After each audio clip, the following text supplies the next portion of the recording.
I think one of the things that really surprised us in the report was how much smaller businesses are underinvesting in advertising compared to their turnover. So smaller businesses account for 40% of all UK private sector turnover, but just 18% of advertising spend. And one of the things we found in the report was the very high correlation between advertising spend and high turnover and high growth. Advertising helps businesses grow faster, but when you have a structured campaign, you're more likely to succeed. So we found around 80% of the companies who had a structured planned campaign reported success, compared to just 6 out of 10 that were advertising either ad hoc or on one channel. So the results prove that a structured planned campaign is by far the better way to go. However, that doesn't mean that low cost, easy entry forms of advertising aren't good. I think it's a very good thing to see that's easier for companies to start advertising than it ever was before.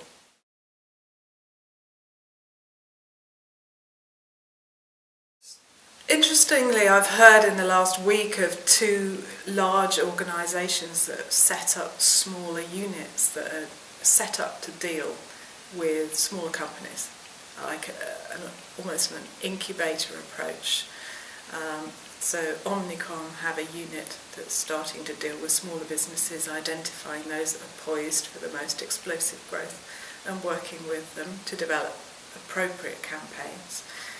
Similarly, Channel 4 are developing a kind of investment model where they can help a business to grow, and then there will be mutual benefit as that company performs more strongly for both parties. I think this is a really interesting new approach that we'll be seeing more of over the next few years.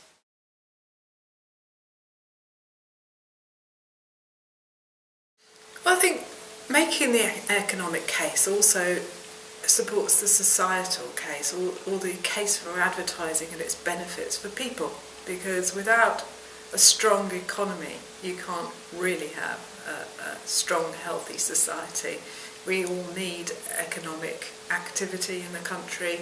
You need jobs. So our work in Advertising Pays found that over 500,000 jobs in the UK are supported by advertising. That's not just people working in advertising, it's working in the companies who make sales on the back of advertising.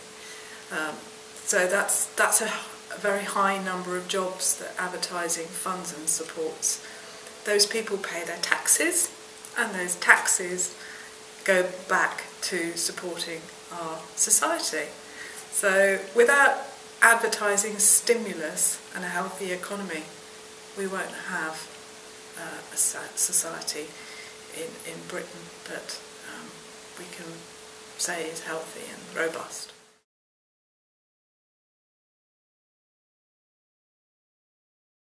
The really good news is that we've had, I think it's 9 countries now getting in touch about Advertising Pays and the approach that we used, and at least 2 countries have commissioned their own report using the same type of approach as we did. Which countries can you say? Yes, one is published, Republic of Ireland, and the other I probably better not say because I think the work's underway at the moment. Right. No worries. But it's another English-speaking nation.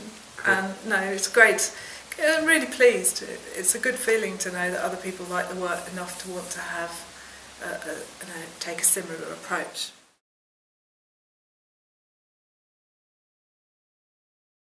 There were smaller schemes that really stood out. So Riverford Organic was an interesting example. I don't know if you've heard of the veg box delivery scheme.